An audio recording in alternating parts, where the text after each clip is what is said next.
बिस्मिल्लाहिर्रहमानिर्रहीम।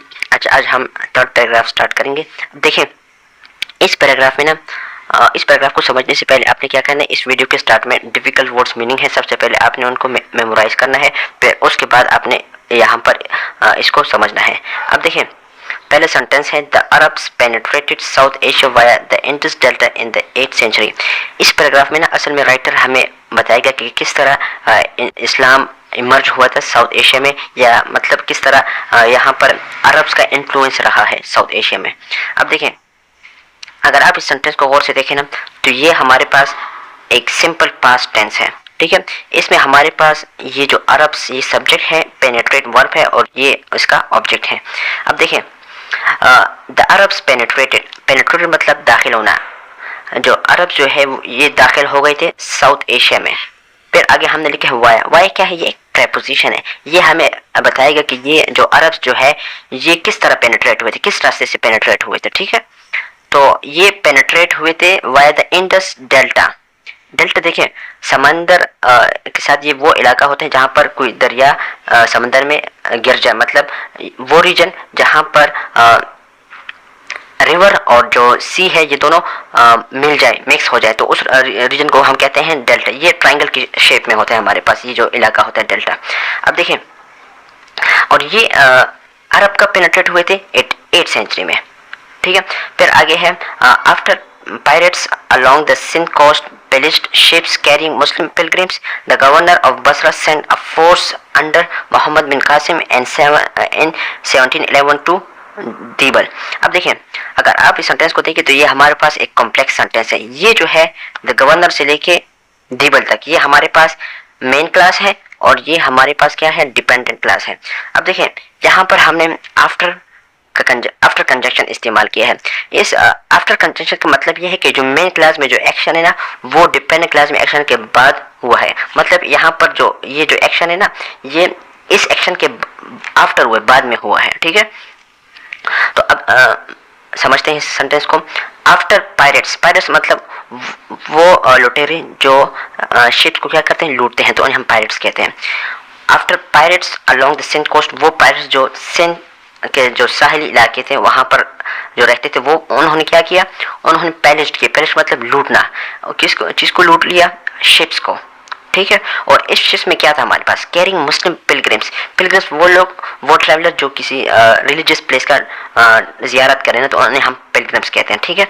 तो ये जो पायरेट्स थे ना, इन्होंने एक शिप को लूट लिया था और उन शिप्स में हमारे पास एक मुस्लिम पिलग्रिम्स थे। तो जब ये एक्शन हुआ ना, तो इसके बाद क्या हुआ? The governor of Basra sent a force under Muhammad bin Qasim. तो जो गवर्नर ऑफ बसरा जो था हज्जाज बिन यूसुफ, उसने एक फौज भेजा। सेंट मतलब भेजना। और किसकी क़ियादत में? मोहम्मद बिन कासिम की क़ियादत में। और ये कब भेजा था? 711 में। और ये कहाँ पर भेजा था? दीबल में, ठीक है। अच्छा, 2 years लेटर, जब 2 years लेटर मतलब जब गवर्नर ऑफ बसरा ने 1711 में ये फौज भेजा, तो इसके 2 साल बाद Multan became the first Muslim province in South Asia. ये भी हमारे पास एक पास्ट इंडेफिनिट का सेंटेंस है। मुल्तान ये हमारे पास सब्जेक्ट है, ठीक है। बिकेम बन गया था, ठीक है। First Muslim province in South Asia, South Asia में पहला Muslim province. In the late 12th century, 12th century के आखिरी टाइम में, ठीक है। Muhammad Ghori a Turkic ruler of Ghazni extended his realm eastwards to Delhi. Muhammad Ghori ये हमारे पास इस सेंटेंस में सब्जेक्ट है। ये भी एक पास्ट इंडेफिनिट का सेंटेंस है। मोहम्मद गौरी जो हमारे पास क्या था? अ तुर्किक रूलर ऑफ गजनी। ये एक तुर्किक रूलर था गजनी का, ठीक है। एक्सटेंडेड, एक्सटेंड मतलब फैलाना। ये हमारे पास सब्जेक्ट है ना, इसका वर्ब भी रहा एक्सटेंड। मोहम्मद गौरी ने एक्सटेंड कर दिया, फैला दिया अपना किंगडम। रियल मतलब किंगडम, ठीक है। और ये कहाँ पर फैला दिया? ईस्टवर्ड्स, और मतलब मशरिक की तरफ। और ये मशरिक मतलब किस सिटी की तरफ? तो दिल्ली की तरफ, ठीक है। His successors Iltutmish and Balban ruled the northern plains during the 13th century. इसके जो जानिशीन थे, जिस तरह अल्तुतमिश और बालबन यहाँ पर राइटर ने मेंशन कर लिया है, ये हमारे पास सब्जेक्ट है हिज सक्सेसर्स, ठीक है। इसका वर्ब ये रहा रूल्ड। इन्होंने रूल किया, राज किया नॉर्थन प्लेन पर, ठीक है। और कब किया था? ड्यूरिंग द 13th सेंचुरी में। फिर इसके बाद क्या हुआ? द दिल्ली सल्तनत was taken over by Khilji and Tughlaq dynasties until the end of the 14th centuries। अब देखें, टेकन ओवर मतलब कंट्रोल करना, किसी चीज को कंट्रोल करना। ये दिल्ली सल्तनत है ना, जिसका बुनियाद मोहम्मद गौरी ने रखा था ना, उसको कंट्रोल किया गया। किसके जरिए? ये एक पैसिव सेंटेंस है, ठीक है, खिलजी और तुगलक डायनेस्टीज के जरिए। और ये कब तक ये काम जारी था? ये कंट्रोल का एक्शन कब तक जारी था? Until the end of the 14th century। 14th century के एंड तक ये काम जारी था, ठीक है। ये हमें जो अंटिल है ना, ये अंटिल प्रपोजिशन ये हमें टाइम बताता है कि ये एक्शन जो टेकन ओवर का एक्शन कब तक जारी था। ये भाई जारी था end of the 14th century तक, ठीक है।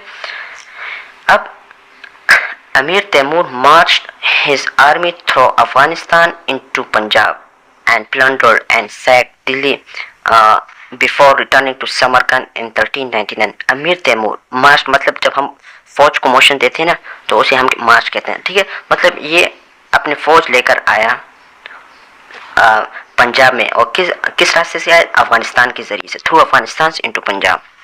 एंड प्लंडर मतलब लूटना, ठीक है, और सेट मतलब तबाह करना। इसने लूट भी लिया था और तबाह भी कर लिया था दिल्ली को, ठीक है। जो दिल्ली हमारे पास सिटी था, इसको इसने लूट भी लिया था और तबाह भी कर लिया था। ये एक्शन कब हुआ था? बिफोर रिटर्निंग टू समरकंद इन 1399। अमीर तैमूर जब समरकंद जा रहा था ना, उससे पहले इसने क्या किया? दिल्ली को लूट भी लिया था और तबाह भी कर लिया था।